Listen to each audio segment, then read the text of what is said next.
Hello, ladies and gentlemen, boys and girls, and whoever is kind enough to listen to us once again in this episode of Cricket Spectacle. I'm Nikhil, and as usual, I have with me the usual suspects, Sidharth Gulati and Dan Gardner. Dan's back this week. He was away celebrating Australia's win in advance. Of course, he knew they would win. That was the thing. And of course, we have with us the England fan, not as happy as Dan probably, but Nathan is back with us from last week. So and let's just start, right? Like let's get to the elephant in the room. Before we start off, I would just like to cut Nikhil off here and mention one thing. So the Australian and Nikhil just came out a few seconds ago. We won. It wasn't like they won. Nah. See, if India is not playing in any sport in any way, I'm 100% behind Australia, and I like to go on record on that with that as well. So of course we won. How much money did Dan pay you to say this? No. Australia has been good to me. So my 100% support to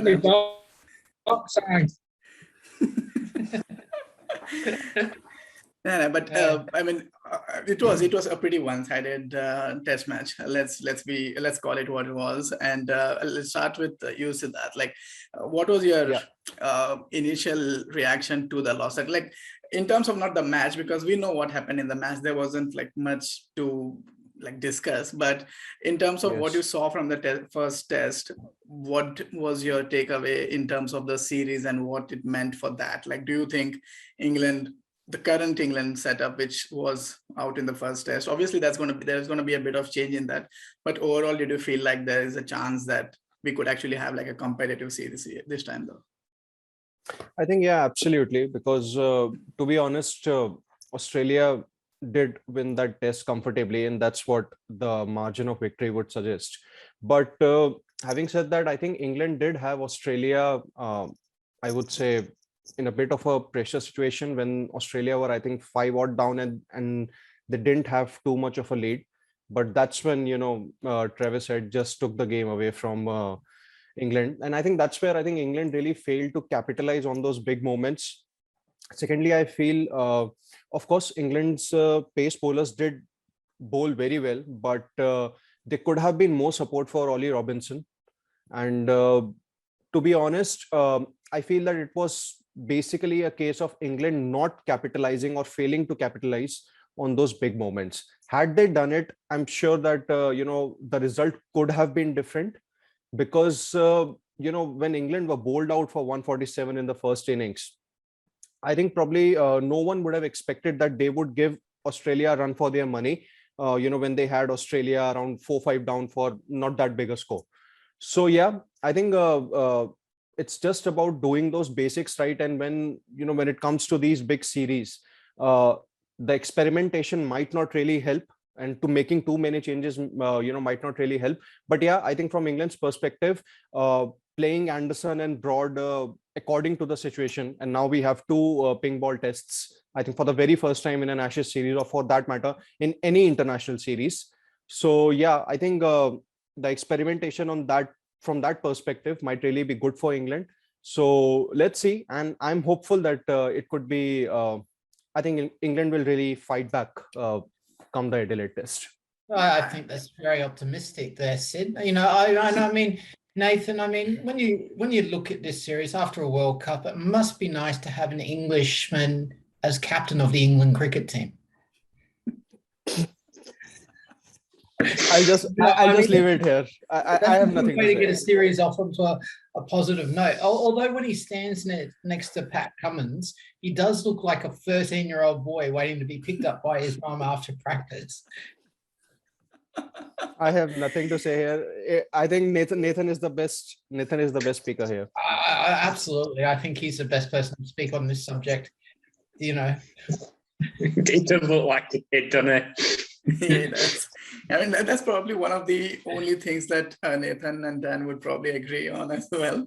But before we go to Nathan, though, like Dan, from your perspective, I mean, it was as good a test match as you could probably imagine, right? Like probably one session where Joe Root was batting, I think it was day 3. I don't know which time, but one day they were fine. Yeah. But apart from that, it was pretty much the Australian match, right? It was throughout. First innings, Pat Cummins. Second innings, Travis said. Third innings, it was just a formality, and the fourth innings was again a formality as well. But from your perspective, like for the next series and the one after that, like what do you think that there would be any changes in terms of how Australia is going to approach it? Like, would there be any changes that you would make apart from the ones which are forced by injury, of course? But as a fan, just don't fix what's not broken kind of strategy, or would you tinker well, a that's bit? exactly. I mean, from this test, I mean, we could see England got it wrong from the get-go.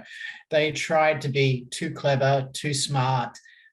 Leaving out Anderson and Broad was a huge mistake. And the weather leading into Brisbane, it was hot, it was humid, it was wet, the pitch was green. And interestingly enough, the 17 times that Joe Root has won the toss, I think he's lost like 13 matches, which is fantastic. Yeah, a mad record, yeah, and Australia, I mean, they were very good. They targeted Joe Leach. They'd done the same previously to Graham Swan, Moeen Ali. Ben Stokes, clearly injured, clearly undercooked. And, you know, it showed with his batting, and it definitely showed with his bowling at 120 clicks per hour. And then for like 5 runs per over or something in a test match. And he went for 5 runs per over. And, you know, obviously taking him and Leach out of the game, you're having Root bowl more, you're having Robinson bowl more. Wokes is not an opening bowler. No, never will be. And you know, they just underperformed. But I think the series will be defined by that very first ball.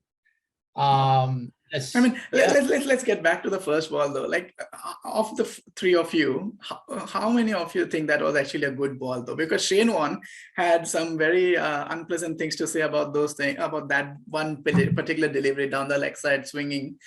Out of you 3, because I'm just going to sit on the fence on this one, just voting in terms of voting. If it was a good ball, or you feel it was a good ball, just raise your hand, because I want to know if any of you thought that was a good ball though. Okay, I've done. That's good. I mean, okay, see that. I mean, I guess the first wicket on the first ball. Yeah, I mean, I agree with that. But would you say it was more of a batsman error rather than a good ball? Because if he stands as he's supposed to stand in his natural position, he just flicks it for a boundary, isn't it? And that's what I was thinking, or at least I felt. Nathan will come to you with that, and then I'll probably lead up with an England-related question. Did you feel it was a good ball to get out to on the first ball of a Ashes series? No, if he stood in his natural position, because it pitched outside leg, even if he missed the ball, he would have just hit his pads and he couldn't have done anything because it's outside leg. Yeah. I just don't get why you go to your middle and half on the very first matches. That's the thing. Rory Burns has had a very poor technique for a very long time. He doesn't. I don't think. See that could see that was. Yeah. Nathan, go on. And that's why I worked a good ball. Yeah. I mean, if you get a wicket, it turns out to be a good ball for sure. But yeah, I get what you're saying. You were saying something, Sidharth? Yeah, I think, yes, there can be a question mark on Rory Burns' technique because, it's quite unorthodox, if I would like to term it unorthodox. But I think it has actually helped him get those necessary results also. Not to forget, I think if I'm not wrong, he was the leading run getter for England in the last Ashes in 2019, which Australia retained in England. So I think it was possibly Stark trying to get that extra swing. However, it just due to Rory Burns' technique, it just seemed like a genius move, wasn't it? Like, yeah, actually, it seemed like a genius move. Seemed a genius move. I mean, let's face it. Like if you ask Stark, he would say that he knew what he was doing. If you ask Shane Warne, he'll tell you that it was a rubbish ball. So we'll just call it a good enough ball to get a wicket for now. And Nathan, just wanted to ask you as well, because like now as an England fan, when there's one thing to lose a game, and then there is one thing to lose it convincingly and that badly, right? Like from your perspective for England, what do you think are going to be the next changes that will probably help England, or at least make them a bit more competitive for the rest of the series? Well, every time we lose, we always seem to talk about our bowlers. But when your batsmen, apart from Root and Milan's averaging 38 this year, nobody else is averaging above 30. So the two changes is Broad and Jim is coming in, where Mark Rudd is definitely rested. Then it's Leach or Wokes. A little bit of me actually thinks we're going to go for Leach over Wokes, because Joe had an interview a day or two ago and saying about how it grip a little bit with a pink ball on that pitch. But you never know with Ollie Robertson 8, Leach 9. That's one big tail. But unless we start getting runs in the first innings, it's going to be a whitewash. Yeah. All the signs are pointing to 5-0. I mean, Brisbane was pretty bad. Like this, England are coming out and saying it wasn't bad, but like tactically, it was really, really bad. And like Wood hasn't been named in the 12. If England go into the next test without a spinner, on Adelaide, they're going to be in big trouble. I don't think we will. I think we'll play Leach. But you can say the tactics were wrong, but when you're scoring 147 on a regular basis, there's not much you can do anywhere. Yeah. No, that's true. Creative. Yeah, you could have the tactics spot on as well, and if you're not scoring more than 150 in the first innings, you're probably going to be in trouble, right? Absolutely. But Nathan, from a dropping Warner as well on what was it, about 17 or something? Yeah. Oh, he got like 3 lives, I think, didn't he? Like he was dropped. They missed a simple run out, and I think there was another one somewhere else. I don't know, but that was just like Warner got out. Ben Stokes' no ball on 31. 3 lives. Then he got dropped. Yeah. Then he got dropped over 20. I think he was on 60, and then and the run out as well. I think around the 50 mark as well. So. That's again down to execution, right? Like you can have your tactics spot on, but then if you drop catches, get dismissals of a no ball, what can you possibly do as a captain or a team, right? There was one perk, seeing Steve Smith not get 100 for once. That's true. But Travis said it. Nice not to need. I actually saw a stat about Steve Smith. When he comes in at 66 for 2 or less, he averages something like 130 something. But when he comes in after that, he averages about 24 in Ashes. So he actually performs well when Australia are in trouble then. If you think about the 2019 one, in the first test, it was something like 123. He got him to close to 300. Yes. The Ashes before the first test, very similar position, might be for 7, and got him to 300. So, that's probably why we drop Warner so often. That's one. Okay, probably that's not the great best strategy in the world, but I mean, Steve Smith didn't score 100, right? So that part of it is fine. I mean, you can drop catches for another 20, 40 runs probably, and just like get the score about 62 next time, 66 or something. But in terms of the day and night test, though, like Nathan, how optimistic are you in terms of Broad and Anderson coming back, and then that helping your bowling attack at least? I mean, batting would be a separate case itself, but in terms of bowling and getting those 20 wickets, how optimistic are you in terms of their addition to the team? Not very. Not with our catching. But I was thinking before as well that, especially with it being the pink ball test, actually batting first is going to be critical more than anything. Because even if you get out in your first 2 sessions, say you got out on literally at tea, you're opening with a fresh ball with Jimmy and Broad, probably Broad would be roaring to go. Yeah, I suspect Jimmy would be. So if we say did get 200 at tea, fresh ball and the sparkle light, whatever they call it, between it going day and going into getting the floodlights on, facing them two, that will really test your technique. So I think whoever bats first will have the biggest advantage. Yeah. And possibly, well, last time we played that Adelaide, Root put them in. Yeah. I know. And they got 440 for 8, something, didn't they? Yeah. Yeah. And I think it was Sean Marsh who scored 100, if I'm not wrong. Yeah, that's right. Yep. And then Mitchell Marsh scored 100 twice in that series.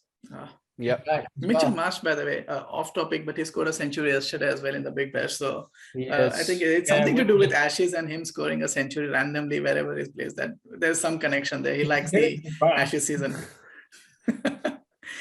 Going to you, Sidharth, like in terms of the same day and night test, right? Like, do you reckon that kind of plays a bit more into the hands of England, or do you think that that's actually going to backfire as well, and it could be a worse situation for them? I mean, of course, having Anderson and Broad, not the worst 2 bowlers to get in a day and night test, right, with a ping ball.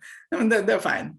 But what do you reckon that's going to be a bit of, like, does the two day and night tests play into the hands of England? See, I'm the only one here who believes that England are going to make a fight back. And I'm really disappointed that Nathan is not supporting me in this. Because I feel that, the signs are not pointing towards 5-0, probably because of just one thing, because there are 2 day-night tests. And when you have those, ping ball tests, England are definitely ahead of Australia. Yes, I can understand that, Australia did win that ping ball test way back in 2017. But I think the kind of, I would say the exposure that the likes of Anderson and Broad have had, with bowling with that pinkish ball. Yes, I'm not going to deny that, India were bowled out for 36 only by this Australian pace attack. I think even then in the night. That was adding Josh Hazelwood to it. That was in the afternoon. Yeah. Yes, it was in afternoon. But yeah, I think that England do hold that slight advantage, probably because of that swing factor. Having said that, Australia are going to miss Josh Hazelwood. I think he could have been their key bowler in these conditions and specifically with that ball. But I think Jhye Richardson is no less. And I remember that, yes, Australia, I think they played a ping ball test against Sri Lanka. It was in 2019 and Jhye Richardson was a part of that. I think it was held in Brisbane. And Australia went on to win that test. So yeah, I think Australia do have all the bases covered. But having said that, I don't think England are any pushovers. They are going to fight back for sure. And this test, I would say, is primarily going to decide the fate of this series. That's what, I think. Because if England go on to probably win this test or even draw, I think the series is still wide open. But if Australia go on to win this test, then I'm sure it's heading towards 5-0. Yeah, I agree with 5-0. And here's why. Australia have won the last 8 pink ball tests. England have been smashed by India. They've been smashed by New Zealand. Their top order hasn't even seen a pink ball. I mean, they might have seen it, just not played well enough. I think it on TV. The conditions were also very much different, when it comes to the Narendra Modi Stadium in Ahmedabad. Yeah, and here the conditions are going to be totally different. So yeah, that's why I say that, England are no pushovers. It is going to be difficult to beat them. Oh, absolutely. Are a bad game. I mean, the best 11 batsmen wouldn't have got more than 200 on that pitch. You'd have had about 50. Been like quick cricket would have been suited for that game because it would have been finished very quickly. But you're saying before about me not being optimistic. I accept you can have bad games and you will score 150. But England seem to do it on such a regular basis. It's like a game. It's like a prediction between 1 to 200. We're finishing and we're all chicken quids in. Yeah, when you have that crossover with the early start in the EPL, mate, I mean, that's what's going to happen. Yeah. And I think, I was talking to one of my friends and he's like, they just want to wrap it up so that they can go back and watch some good soccer after that. I'm like, probably at the wrong time, but because Ashes is a bit important. But moving to you, Dan, I don't know how you feel about it, but I don't like Marcus Harris. I don't think I've ever liked him. But would you keep him as an opener, though? Well, the problem is at the moment, Australia are pretty bare when it comes to openers. So Will Pucovski was the next big thing, but he won't be available until January. So I think he'll eventually come in. The problem with Harris is he has this really horrible trigger movement going back with his left foot across the stumps. Makes him vulnerable to the ball going across him, as we saw in the first innings there in Brisbane. I don't think he'll last the series. I think, we'll see either Usman Khawaja come in. We'll see also Bryce Street, who scored 124 for Australia A against the Lions. He's also another interesting prospect as well. If Warner was completely fit, Khawaja would have been a bit more of a serious consideration. I think with the injury doubts over Warner, there wants to be continuity there. George Bailey, as the chairman of selectors, has been very good in his communication before the series. He told Harris in the first Shield game that he's the guy for the Ashes. So they'll stick with him for the first two games. If he needs a score here, though. Yeah. I mean, I read a stat which is basically saying that in the history of Ashes, there is no other opener who has a lower average than Marcus Harris, like the history of Ashes. So that's not including English players, mate. So it's okay. That's still bad, though. That's still bad. Regardless, that's really bad. Nathan, come on! You have to give it back. You can't really, you can't keep quiet here. Well, the best bit is Harris is probably England's favourite player of Australia. Even he wouldn't get in the England team, and that says a lot at this moment of time. I don't know. I mean, considering how bare it is in England, I mean, the reserve batsman there is Zach Crawley, and he's not setting the world on fire. Let's just say that. I think he's suit playing in the Ashes in Australia. He's a better. If you look at when he gets out, the ball's been a lot lower, but on these bouncier wickets, 12 months ago or 18 months ago when we played Pakistan and he got that 260 or something. Yes, 267. He will be 267. I said I think he will fire in Australia, but then obviously he's played 15 more games and scored 100 runs or whatever it was. So obviously he's been put out, and Hasib's not done much wrong to be dropped. Burns are continuous opener. Milan's averaging close to 40 in the second, so there's obviously no room to get him in. Unless we do drop Burns, which I don't see us doing, I think he would do well. I think they should drop Burns, open with Milan, put Crawley in at 3, they even put Root in at 3, and then Crawley at 4, and then Stokes at 5. Root will not go to 3. He's going to start refusing it now. I don't think Milan either, because in this day and age, obviously we used to talk about an average of 45 to 50 being your solid test quality batsman, but now we're talking close to 40. And when Milan averaging 38 and Root averaging 62 this year, that's 100 runs between them, and we're only scoring 200 runs. You don't want to be moving hard your runs around. Yeah, if you move your best players, probably not. He'd bat as an opener. Yep. Okay. I could see Burns and Leach on the plane home after Adelaide. Maybe with Stokes too. I thought I'd say Leach to open after his 92 against Ireland. and I really hope there is no mid-series retirement as it happened in Ashes 2013. Just wait for the Boxing Day Test match. Yeah.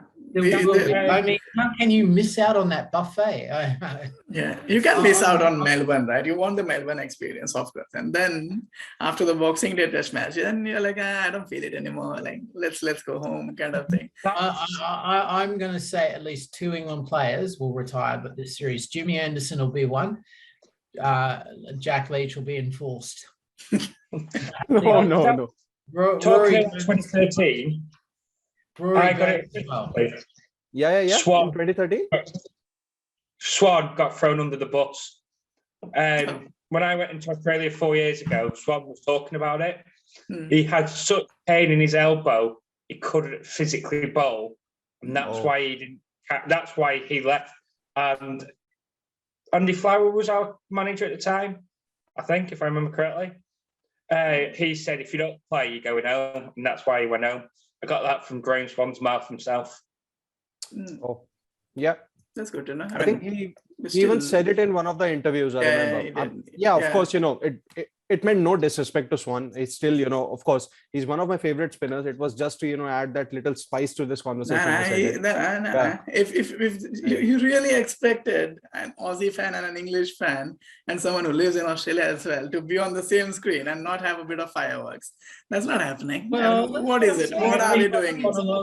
Watching a movie. Mitchell Johnson puts ends a few English careers. Yeah. Look at between the eyes. Even Stuart Broad couldn't last a series. Right? I mean, if they can, though, like this time around, probably though, the thing is that it's in terms of quality right now as we stand, it's slightly a bit lopsided towards the Australian team right now, because let's face it, like after the first test, if you don't win at least 4-0, let's assume one of the test matches a draw or some rain or something happens, at least 4-0, that will probably be like an underperformance from the Australian team, wouldn't it, right now? So Sidharth, like once in terms of just the purely cricketing perspective though, like with Anderson coming back, and Joe Root did show a bit of sign of form as well in the second inning, so that's a bit of optimism for English fans. What is your prediction for the day and night? What do we expect from England? Because we know what we're gonna expect from Australia, right? Like it's gonna be hard hitting, in your face, Pat Cummins being Pat Cummins, magical stuff as always. But in terms of from England's perspective and like from a second test perspective, what do we look forward to? I think one thing that England must keep in mind, that the toss is something that is definitely not in their control. And, when it comes to pink ball tests, the toss does play a crucial factor, be it any conditions, be it in subcontinent or the overseas conditions. So that's where I feel that if England, say maybe, they win the toss and they opt to bat first, that's definitely, advantage to England, I would say. Because if they can get to anywhere around 350 or 400, it directly puts pressure on Australia. However, if they are bowling first, I think it's just about hitting the right spots. That's about it, because that's where you have two of the most experienced pacers, in the history of English cricket, and that's James Anderson and Stuart Broad. And then Ollie Robinson has actually, I would say he has actually stepped up to the plate when required, be it the India series or, be it this series. That's where I feel, and even that, one test against New Zealand, which he played, I think earlier this year.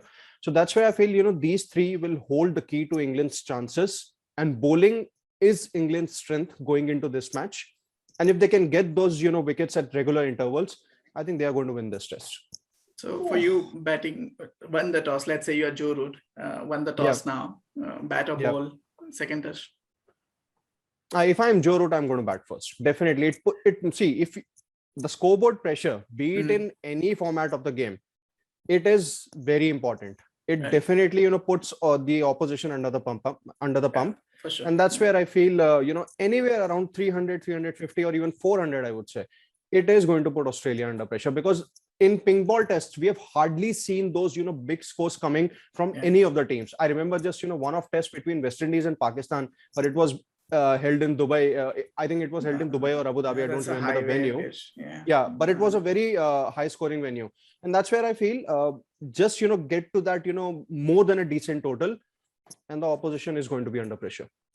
Yeah. Then if you are Mr. Pat Cummins, win the toss, elect bat, bowl, second test? Well, I'm going to start by saying Sid's wildly optimistic here. England getting 400. When was the last time they did that?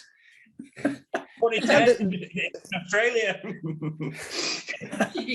I think it was in Melbourne 2017. If I'm not wrong. If you score 400 on Melbourne, right, that's like 250 on another pitch, right? Like you have to score 400 on Melbourne. Come on, that's exactly.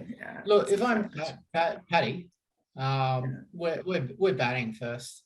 and we're going to bat well. And this series we're going to see Cam Green get a century. In Adelaide, we're going to see the likes of Steve Smith get a century because he doesn't do 2 bad innings in a row. It's very, very rare for him to do that. Has Cameron Green found his off stump yet? Well, that was such a disappointment. Like I was watching it live, and I was in the office, and it was going on, and I said out very loudly, "Hey, Cameron Green is batting. Let's watch. Stop working for a while." He got out on the first ball, and I was like, "Okay, let's get back to work." Let's get back to work. Exactly. It was really disappointing, but he did get Joe Root out, right? So that's, he made up for it. He made up for it, I guess. I think that was a very good ball. You were into the 76th or 77th over. Hardly, anyone would have expected that the old ball would swing, and that was a very good ball to get rid of Root. Yeah, if Cam Green actually gets a century, right, that's where Ashes will peak for me. I don't even need to watch the rest of Ashes. If Cam Green gets a century, I'm really, really happy. And I'm just going to be like, I don't care about anything after that. That's probably the epitome of how good Ashes can be for me. That's it. I have to say this. Australia looked really settled as a team. They look settled like they did in 2017. In 2019 and in 2013 as well. Like with Head, with Green, with Carey, you've got a solid middle order there. So it's going to be Marner, Smith, Head, Green, Carey, and that's going to be there for the next 5-6 years. Yeah. Add to that, you're going to have Pucovski come in and open at some stage. Yeah. You're going to have perhaps an opener with that. That's a very, very settled side. Yeah. So you're going to have Cummins, you're going to have Stark, and now you've got Richardson here. There's also Riley Meredith waiting as well. There's Mitchell Slepson coming in. Australian cricket's on the rise here, and we could see a 5-0 backed up with a World Cup win later on in the year in Melbourne in 2022. Yeah, won the World Cup as well, T20 like 2 months ago. And Mitchell Marsh is in incredible form right now, and I expect to see him in this series at some point.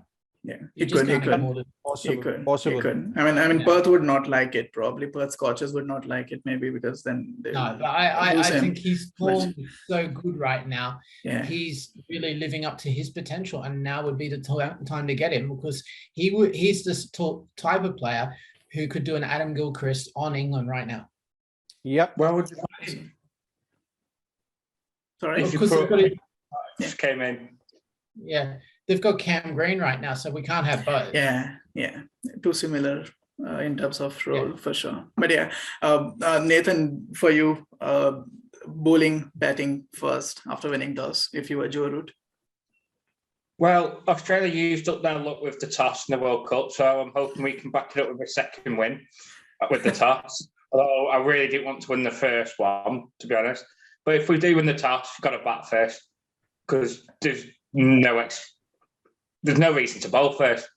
At worst, you get out mid-lunch to tea, talking to make an England fan, can't you?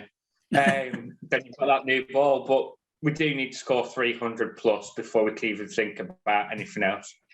I've just said before, the 400s that we used to look forward to and think is your benchmark, that's come down now to 330, 350 at most. Yeah, would you look at dropping Ben Stokes, fellas? He looks completely undercooked. No. It's very hard to drop Ben Stokes, isn't it? You then have to drop him for someone like a Craig Overton. So then you've got him batting at 7, Butler 6, Robinson 8. That just makes your tail even longer. Stokes Stokes will get a 4 away at one point, and then he'll just get century. Yeah. I somehow like the idea of just one thing. I'll just quickly take a minute or so. I like the idea of Malan opening with Hasib Hamid. Then I would love to have Oli Pope at 3. See, he's definitely your future captain and one of the mainstays in batting. And I feel that, he's batting too low down the order. I think it's even lower than Ben Stokes. That's where I feel, England need to give him a lot more of responsibility. Nathan, I would love to hear from you on this also. That bat him at 3 and have someone like Dan Lawrence at 6. I think that adds a good option. What do you think on this? So you drop Burns for Lawrence in that scenario and pump of I might. up. Yes, I think I would be tempted to take that call. Well, we started with Pope when he first came into the international career at 4 and was absolutely miles out of his depth. But this year he's not scored the runs at 6, so putting him upwards, I just don't feel is that appropriate. You could put him to 5 and Stokes 6 while Stokes is so undercut.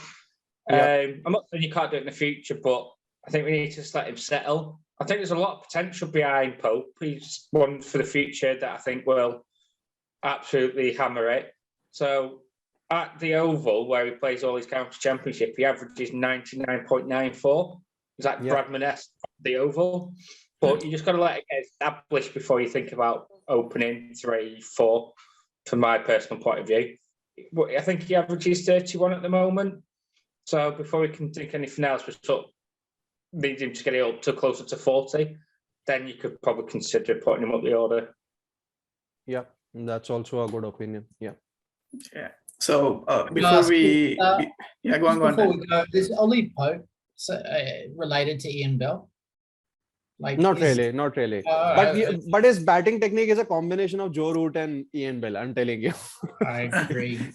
He's pleasing to the eye. He's a very good batsman. That's what at least I feel. Yes. Yeah. I think that's something which we can all agree on. Yeah. But it just needs to show it first. It's one thing. It looks good. It looks good when he bats. Yeah.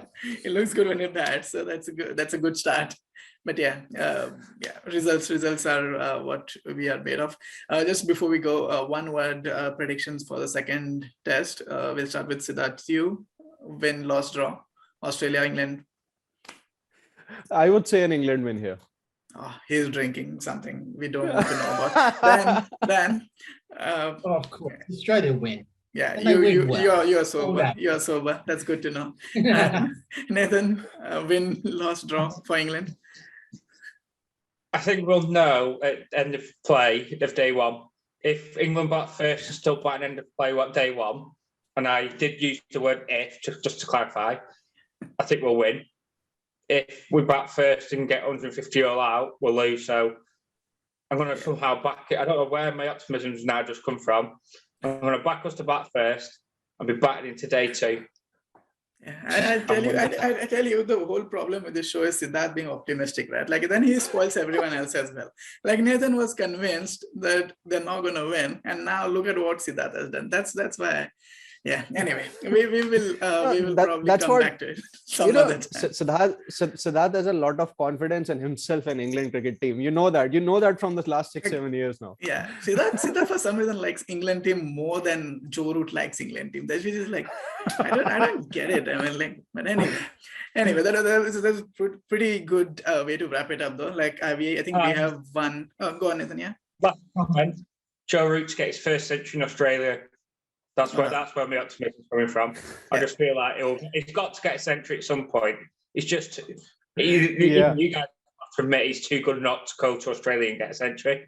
So I think he'll get a century first innings, and that's why we will somehow back to day 2. Yeah. That's a good note to end the show on though. Like Nathan's optimistic as well now. Dan's as usual optimism is as high as always. And thanks for everyone who has watched this whole show. I am pretty sure you have enjoyed it as well. Please like, share, and comment on the video and our channel. And we'll see you next week, hopefully. All right, till then, take care. See ya. See ya. Bye.